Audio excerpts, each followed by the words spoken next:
Good morning, students. Welcome to the part 2 video lecture of anatomy of thyroid and parathyroid gland. In this video lecture, we are going to discuss briefly about histology and development of thyroid gland, followed by anatomy of parathyroid gland and clinical anatomy of both thyroid and parathyroid gland. So let's begin with it. Histology of thyroid gland, you have discussed or studied histology of thyroid gland in detail in physiology under the section of endocrinology. So physiology में बहुत सारा detail में पढ़ा है, but थोड़ा सा brief करते हैं तो दो basically there are two types of secretory cells found in the thyroid gland, the follicular cells and the parafollicular cells or the C cells. Okay, the follicular and the parafollicular cells or the C cells. Now follicular cells, ये वो बेसिकल मतलब जो ये follicular sales हैं, ये तो follicles हैं, these are thyroid follicles. Okay, इनकी बात नहीं कर रहा. ये these are the small ones, these are the follicular cells, the dark one, the dark coloured one. Okay, जो स्टेन करने पे डार्क कलर्ड में दिख रहा है, these are the follicular cells. These follicular cells basically lines the follicle.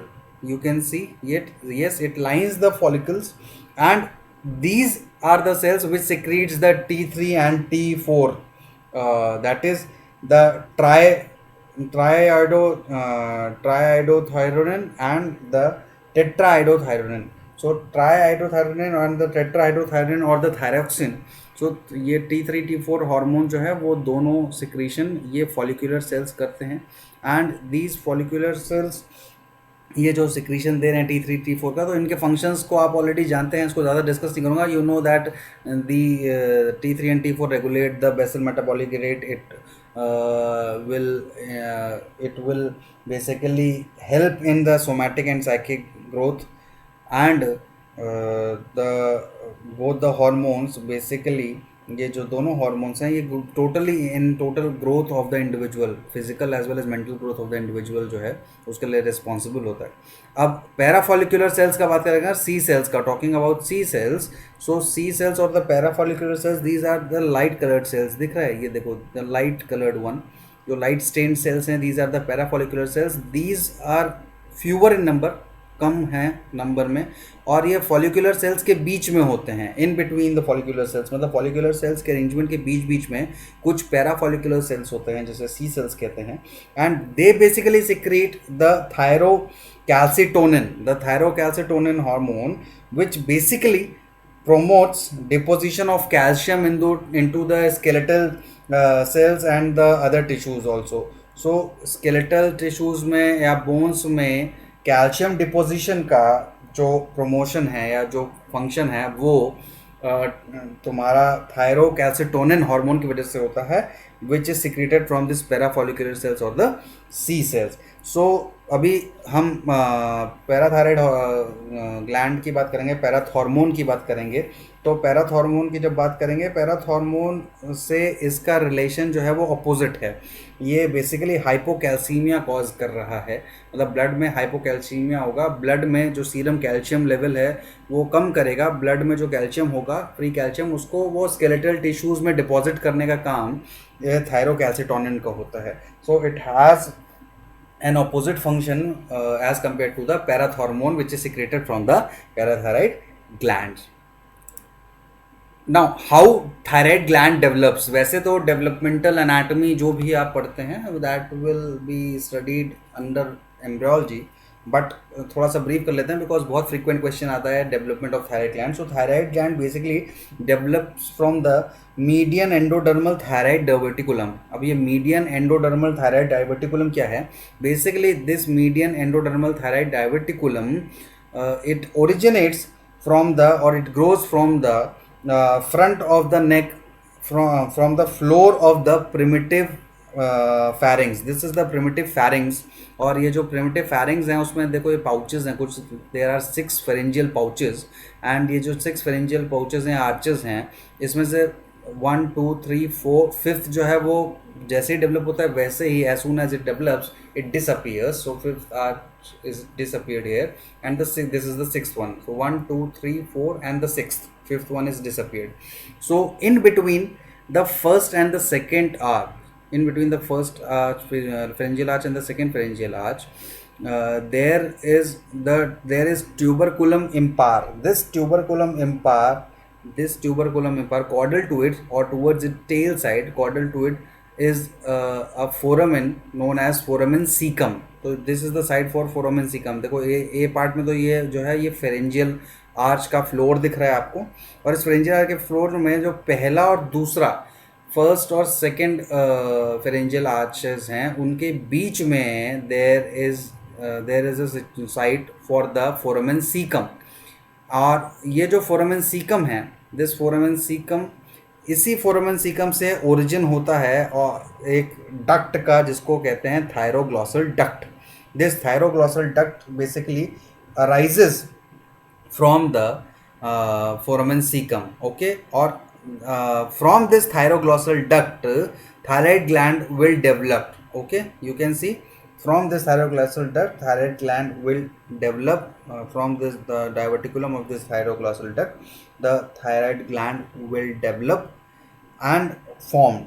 और ये जो है ये थायराइड ग्लैंड ये जो मतलब थायराइड ग्लैंड जब डेवलप हो जाएगा from this thyroglossal duct, then this thyroglossal duct basically disappears और विल बिकम रेमिनेंट. मतलब ये जो है जनरली जो है वो डिसअपियर हो जाता है. कुछ केसेस में, सर्टन केसेस में ये रह जाता है रेमिनेंट के तौर पे और वहाँ पे थायरोग्लॉसल सिस्ट वगैरह कॉज करता है. सो जो डेवलपमेंट है थायराइड ग्लैंड का, that is from the thyroglossal duct, or you can say that median endodermal thyroid diverticulum. So this thyroid glossal duct is expanding its diverticulum. This part is what I am saying as median endodermal thyroid diverticulum, which is nothing but the diverticulated thyroglossal duct which forms the thyroid gland. और जो थायरोग्लॉसल duct है ये originate हो रहा है at the site of the foramen caecum in between the first and the second pharyngeal arch at the from the floor of the primitive pharynx.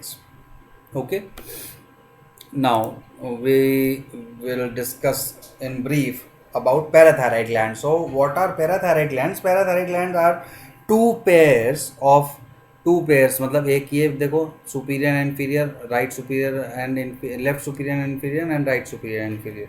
So they the two pairs of small endocrine glands situated along the posterior border or on the posterior border of the thyroid gland within the false capsule के अंदर. Okay, within the false capsule जो situation है वो false capsule के अंदर है in parathyroid glands का. Within this false capsule and which secretes the parathormone.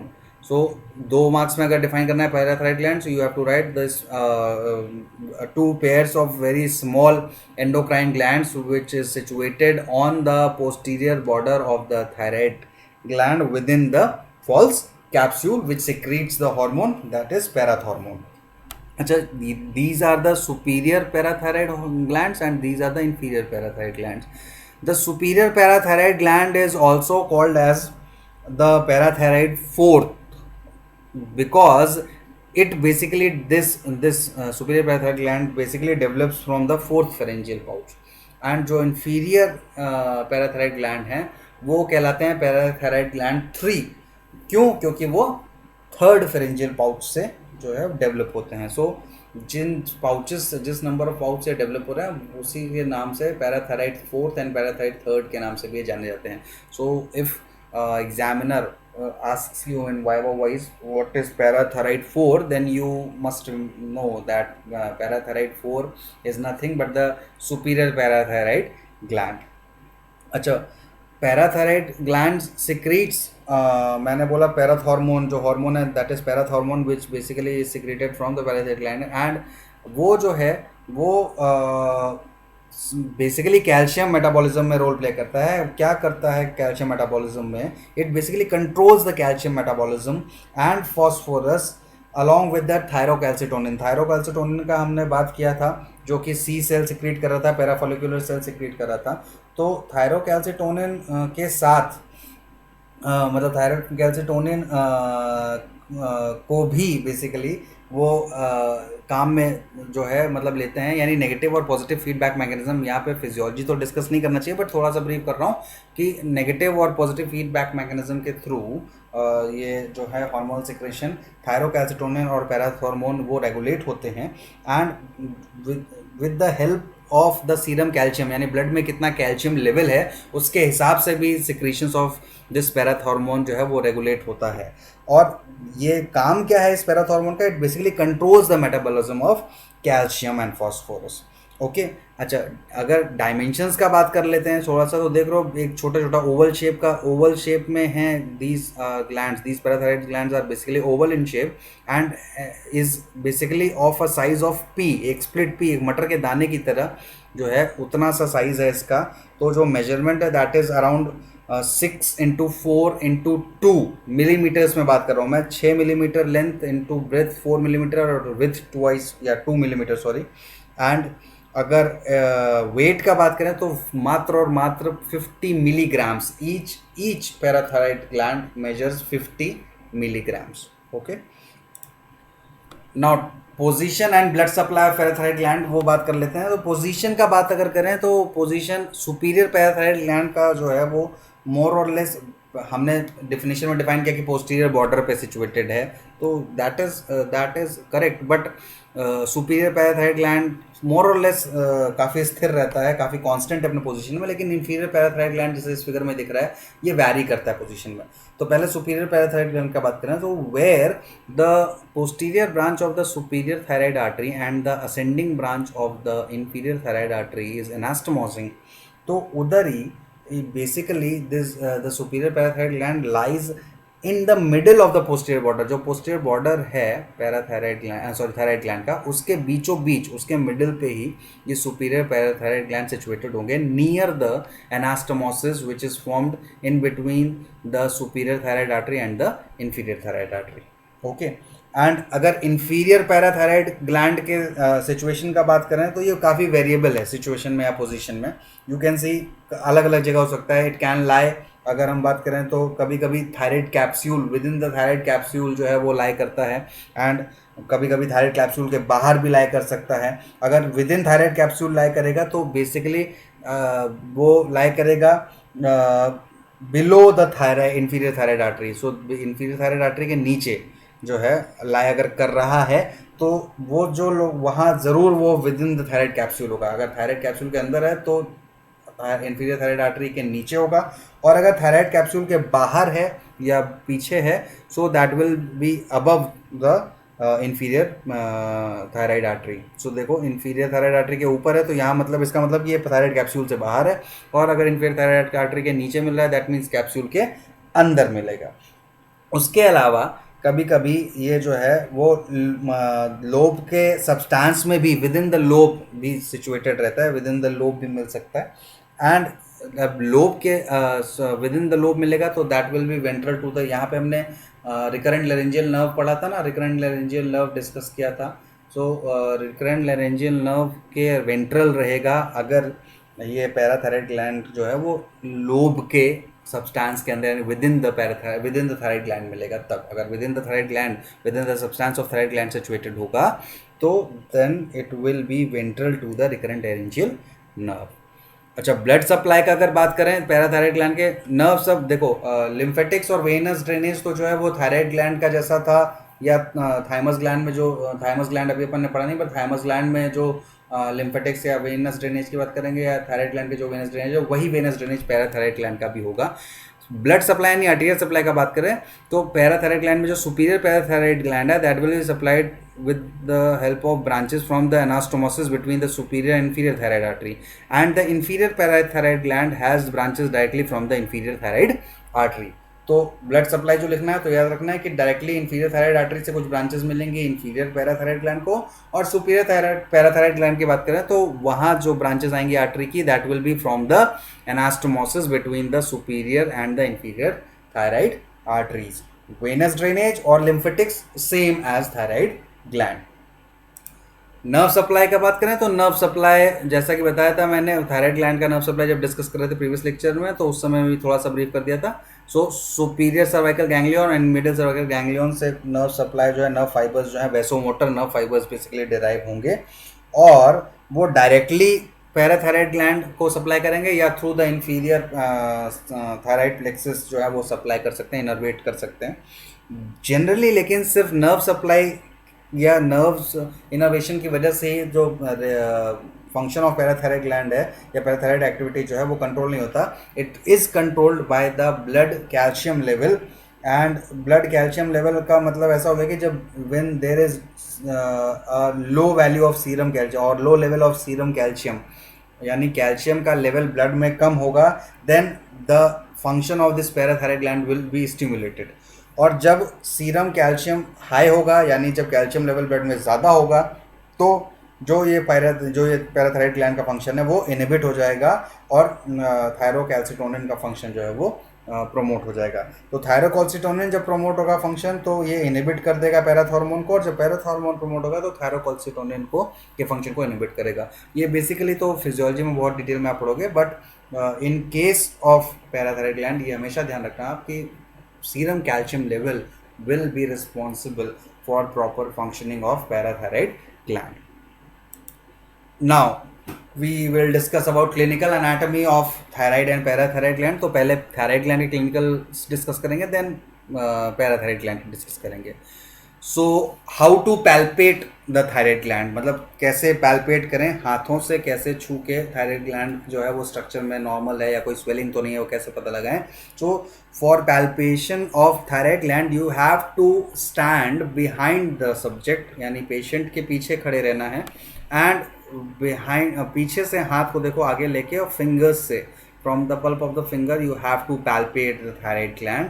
और अगर if there is any swelling of the thyroid gland found in the neck, then this swelling while during palpation will move with deglutination, यानी जब patient लिगलेगा या डिग्लूटिनेट करेगा तो उस वक्त अगर स्वेलिंग मूव कर रहा है और आप पैल्पेट कर पा रहे हो कि वहाँ स्वेलिंग मूव कर रहा है, then you will come to know that the swelling is in the thyroid gland, within the thyroid gland. So thyroid gland की कोई भी स्वेलिंग को पैल्पेट करना है तो पेशेंट या सब्जेक्ट के पीछे जाके खड़े होना है, तो यहाँ फिगर में देखो जैसे एलिसिट कर रहे हैं वैसे ही पैल्पेट करना है, और पेशेंट को डिग्लूटिनेट करने को कहना है।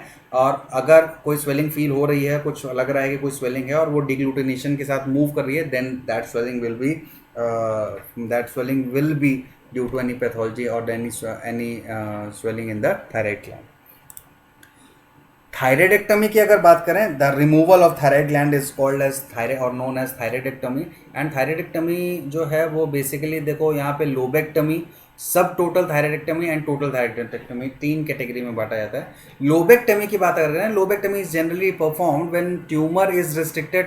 अगर कोई भी ट्यूमर या कोई भी पैथोलॉजिकल कंडीशन है तो जो सिर्फ एक ही लोब को अफेक्ट कर रही है, तो वहाँ पे उस लोब को रिसेक्ट कर दें या इस लोब को डिसेक्ट मतलब सर्जिकली रिमूव कर दें, that will be termed as lobectomy. अगर इफ देर मतलब अगर ऐसा है कि बहुत ज़्यादा part of the thyroid gland जो है वो अफेक्ट हो चुका है, इन केस ऑफ कार्सिनोमा मान लो थायराइड ग्लैंड ज़्यादा अफेक्टेड है, तो थोड़ा सा पार्ट जो है वो थायराइड ग्लैंड का छोड़ के पोर्शन जो है थोड़ा सा लीव करके और ज़्यादातर पोर्शन अगर हटा देते हैं, then it will be termed as subtotal thyroidectomy. और जो थोड़ा सा पोर्शन लीव किया जाता है, छोड़ा जाता है, उसका रीज़न ये है कि नॉर्मल फंक्शनिंग जो है वो होती रहे, थायराइड ग्लैंड में T3 T4 का सिक्रेशन नॉर्मल होता रहे, तो बॉडी मेटाबॉलिज्म यानी BMR जो है वो हिंडर ना हो, वो डिस्टर्ब ना हो। तो क्योंकि साइकिक और सोमैटिक ग्रोथ के लिए बहुत इंपॉर्टेंट हैं ये हार्मोन्स, तो इसलिए थोड़ा सा पोर्शन जो है वो थायराइड ग्लैंड का छोड़ा जाता है। तो in any pathology which involves more than one lobe of the thyroid gland, there is a need of subtotal thyroidectomy. And जहाँ पूरा ग्लैंड ही इन्वॉल्व है, जहाँ when there is no option, then you have to remove the entire gland which is called as total thyroidectomy। अच्छा, basically partial thyroidectomy की अगर बात करें या सब टोटल थायराइडेक्टमी की बात करें, that will be done in basically the posterior parts of both the lobe, वो उसको छोड़ देते हैं और एंटीरियर पार्ट को मतलब रिसेक्ट आउट कर देते हैं। जैसे इस फिगर में डॉटेड लाइन से ऐसे दिख रहा है, ऐसा नहीं रिसेक्शन होता है। अगर पार्शियल या सब टोटल थायरेक्टमी कर रहे हैं तो बेसिकली जो पोस्टीरियर पार्ट है, पोस्टीरियर पार्ट यानी पोस्टीरियर बॉर्डर और उसके पार्ट उसके पास का जो पार्ट है वो थोड़ा सा छोड़ देते हैं, और जो एंटीरियर सरफेस है पूरा एंटीरियर पार्ट है वो रिमूव कर देते हैं। एंड कोई भी मतलब कोई भी रिस्क को अवॉइड करने के लिए, टू अवॉइड दीज थिंग्स कि कुछ गड़बड़ ना हो, मतलब क्योंकि पीछे का पार्ट अगर आप रिमूव कर देते हैं ऐसा, जैसे मैंने एक सेक्शन बताया, तो यहाँ पे इन दिस केस अगर ऐसा रिमूवल किया सब टोटल थायरेक्टमी में, तो देखो एक साइड का दो पैराथायरॉइड ग्लैंड भी रिमूव हो गया, जिसमें शायद कोई पैथोलॉजिकल इन्वॉल्वमेंट नहीं था जिसका। तो उसको बचाने के लिए, टू टू मतलब to protect the parathyroid gland, to avoid the risk of removal of parathyroid gland, ये जो है वो मतलब पार्शियल थायरॉइडेक्टमी की जाती है ऐसे कि एंटीरियर पार्ट रिमूव किया जाता है, पोस्टीरियर पार्ट जो है वो छोड़ दिया जाता है।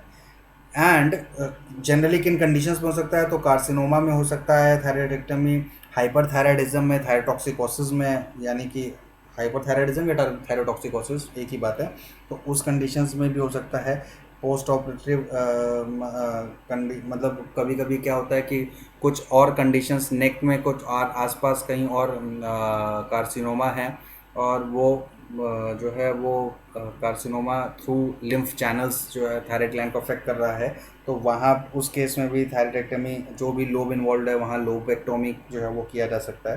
तो ये कुछ कंडीशंस हैं जहाँ पे बेसिकली थायराइडेक्टमी की जाती है, और कॉमनली तो थायराइडेक्टमी जो है वो हाइपरथायराइडिज्म या थायरोटॉक्सिकोसिस में ही की जाती है।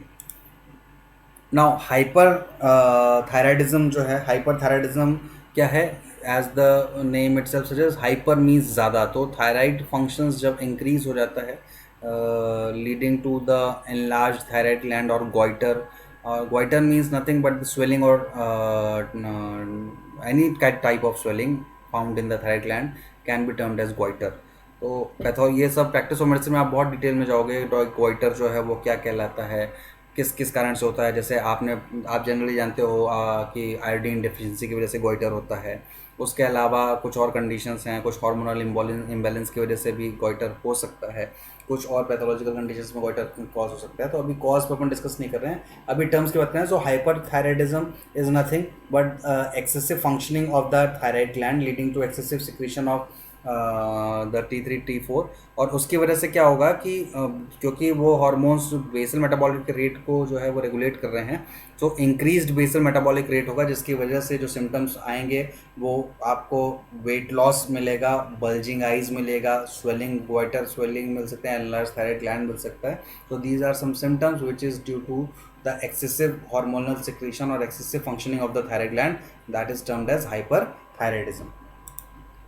गोइटर बता दिया, डिस्कस कर लिया। Goitre is any visible enlargement of the thyroid gland can be termed as goiter, that may be due to hyperthyroidism, that may be due to iodine deficiency। तो जो गोइटर है उसके बहुत कैटेगराइजेशन है, और मतलब 2-3 कैटेगराइजेशन है, वो अभी यहाँ पे डिफाइन करने की जरूरत नहीं है। You have to just define that goitre is nothing but any kind of enlargement in the thyroid gland is termed as goiter। और ये जो enlargement होगा ये किसी पैथोलॉजी की वजह से भी हो सकता है, हाइपरथायराइडिज्म में भी हो सकता है, आयोडीन डेफिशिएंसी में भी हो सकता है, या कोई बिनाइन ट्यूमर्स की वजह से भी हो सकता है। There are some benign tumours which basically causes this goitre या enlargement of the thyroid gland. और ये कभी कभी ये बिनाइन ट्यूमर्स जो हैं वो कंप्रेशन कॉज करते हैं ट्रेकिया में या ईसोफेगस में या सराउंडिंग स्ट्रक्चर्स में, कोई नर्व या कोई आर्टरी में जो है वो प्रेशर सिम्टम कॉज करेंगे। तो उसकी वजह से क्या होता है कि बहुत सारे और मतलब जैसे कि ट्रेकिया को अगर कंप्रेस कर रहे हैं तो ब्रीदिंग प्रॉब्लम्स थोड़ा सा फेस कर सकता है, ब्रेथलेसनेस हो सकती है पेशेंट को। रिकरेंट लैरेंजियल नर्व अगर कंप्रेस हो रहा है तो होर्सनेस ऑफ वॉइस रह सकता है, बोलने में वॉइस का थोड़ा प्रॉब्लम रहेगा, आवाज़ पार्शियल लॉस भी हो सकता है वॉइस का। तो दीज आर सम सिम्टम्स जो कभी कभी गोइटर के साथ जो है वो मिल सकते हैं, या फिर कार्सिनोमा ऑफ थायराइड ग्लैंड में भी पाए जा सकते हैं। हाइपोथायराइडिज्म इज नथिंग बट, जैसा कि हाइपर डिफाइन किया था वैसे hypothyroidism, so reduced functioning of the thyroid gland leading to decreased secretion of T3 T4 or normal secretion of T3 T4 and increased level of TSH hormone will be defined as hypothyroidism.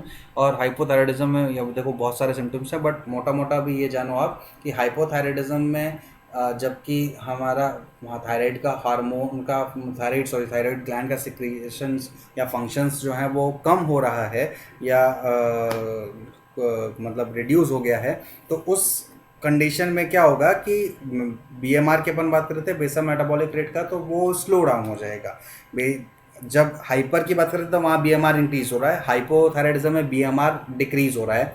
तो decrease BMR की वजह से जो problem आएगा, उधर weight loss हो रहा था, इधर वेट गेन होगा। सो वेट गेन जो यहाँ बॉक्स में है, आप देखो यहाँ लिखा है ना, the thyroid gland does not produce enough thyroid hormone leading to reduced basal reduced BMR, reduced और deficit psychic and somatic growth. तो उसकी वजह से वेट गेन हो जाएगा।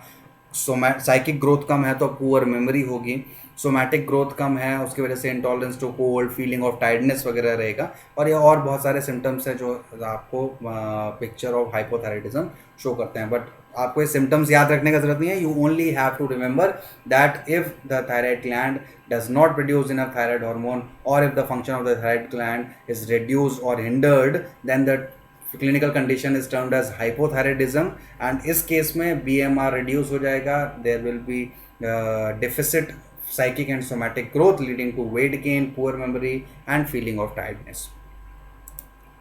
अब हाइपर, जैसे हाइपर थायराइडिज्म डिफाइन किया, वैसे ही there is condition known as hyperparathyroidism. Generally this hyperparathyroidism जो है ये जनरली तो tumours of the parathyroid gland, that is adenoma जो है कॉमन कॉज है हाइपर पैराथायराइडिज्म का। और उसके साथ साथ hyperplasia of the parathyroid gland will also lead to the condition known as hyperparathyroidism. And hyperparathyroidism का मतलब जो पैराथायराइड हार्मोन है उसका फंक्शन ज़्यादा हो जाना, यानी increase secretion of parathormone will be termed as hyperparathyroidism. अब जब ये हार्मोन पैराथॉर्मोन इंक्रीज हो जाएगा, दिस पीटीएच पैराथॉर्मोन ये जब इंक्रीज हो जाएगा, so what will it do, ये जैसे इंक्रीज होगा, it basically this will lead to the increase removal of the calcium. Parathormone जो है वो that will lead to the increase removal of calcium from the bones. Bone को calcium मतलब उसमें से कैल्शियम जो कैल्शियम कंटेंट है उसको रिमूव करने लगेगा, तो उसका रीअब्जॉर्प्शन होने लगेगा कैल्शियम का और फॉस्फोरस का, और ब्लड में आने लगेगा। साथ ही साथ किडनी पे एक्शन रखेगा and it will increase the calcium reabsorption, increase the phosphate excretion, and it also activate vitamin D in intestines and increase the calcium uptake by the intestinal mucosa. So बहुत सारे action रखेगा and in सारा ये जो भी actions हो रहे हैं इनकी वजह से हाइपर कैल्सीमिया कॉज करेगा एंड हाइपोफॉस्फेटीमिया। हाइपर कैल्सीमिया का मतलब कैल्शियम लेवल जो है वो ब्लड में रेज हो जाएगा। क्यों? क्योंकि यहाँ बोन्स पे तो देखो यहाँ बोन्स का रीअब्जॉर्प्शन कर रहा है, तो कैल्शियम जो है वो डिग्रेड होके बोन से और ब्लड में आ रहा है, लीडिंग टू हाइपर कैल्सीमिया। और या दूसरे ही साथ क्या कर रहा है कि इंक्रीज्ड यूरिनरी एक्सक्रीशन बढ़ा रहा है किस कैल्शियम का, और उसके साथ साथ वहाँ पे स्टोन भी फॉर्म हो सकता है। और हाइपोफॉस्फेटीमिया की जहाँ तक बात करें तो फॉस्फेट जो है वो लेवल कम कर रहा है। सो ये आपको हाइपर पैराथायराइडिज्म में बस इतना सा ध्यान रखना है। If you have to define, 2 marks में आता है क्लिनिकल्स डिफाइन कर रहे हो, तो you have to define that hyperparathyroidism is a condition in which parathormone is excessively secreted from the parathyroid glands, and basic causes of hyperparathyroidism will be tumors of the parathyroid gland, that is the adenoma or hyperplasia of parathyroid gland, which will finally lead a patient to hypercalcemia and hypophosphatemia. Now talking about hypoparathyroidism, तो just opposite of hyper, वहाँ secretion ज़्यादा हो रहा था, इधर secretion कम होगा। So parathormone is secreted less in this case, in this condition, that is termed as hypoparathyroidism। और पैराथॉर्मोन क्योंकि कम सिक्रीट हो रहा है तो there will be serum calcium level जो है वो लो हो जाएगा, देर विल बी हाइपोकैल्सीमिया। वहाँ हाइपर कैल्सीमिया हो रहा था, यहाँ hypocalcaemia. And due to this hypocalcaemia जो सिम्टम्स पेशेंट को आएंगे, दैट विल बी टिटेनी यानी टिटनेस, क्या होता है टिटनेस, मस्कुलर स्पाज्म और कन्वर्जेंस होते हैं जिसको टिटनेस कहते हैं। उसके अलावा Chvostek sign, this Chvostek sign is nothing but contraction of facial muscles after tapping the facial nerve. Facial nerve का जो कोर्स है, अगर उस पर आप टैप करते हो तो you can see the contraction of facial muscle, that will be positive Chvostek sign showing hypocalcaemia और hypoparathyroidism. Trousseau's sign is also positive indication induction of carpal pedal spasm. So carpal pedal spasm का under induction हो रहा है if का जो आपका carpel pedal spasm अगर आपको दिख रहा है तो उसको पॉजिटिव टॉर्सियोस साइन कहेंगे, and that is found in हाइपोपैराथायराइडिज्म।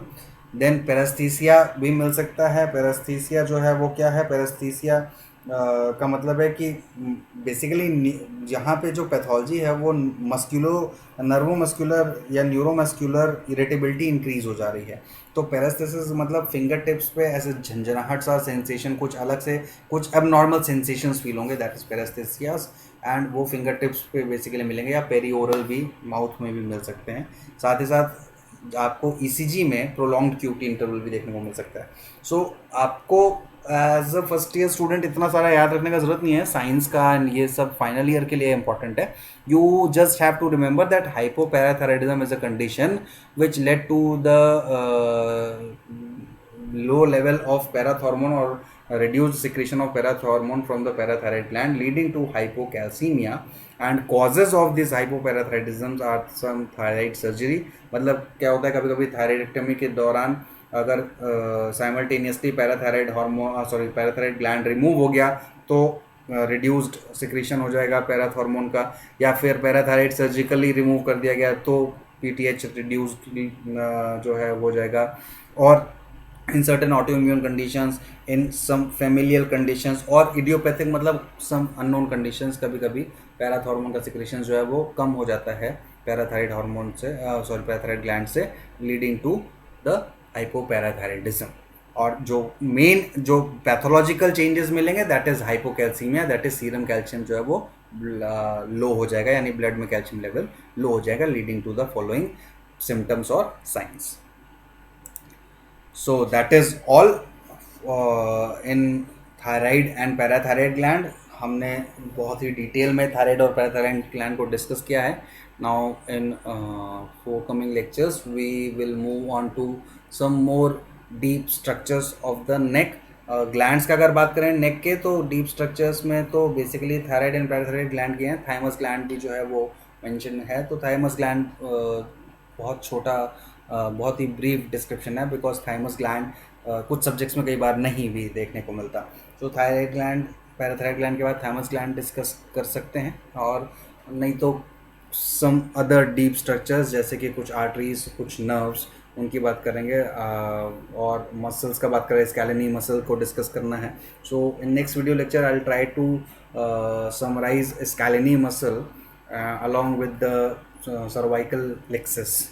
So till then, stay home, stay healthy, take care. Thank you so much.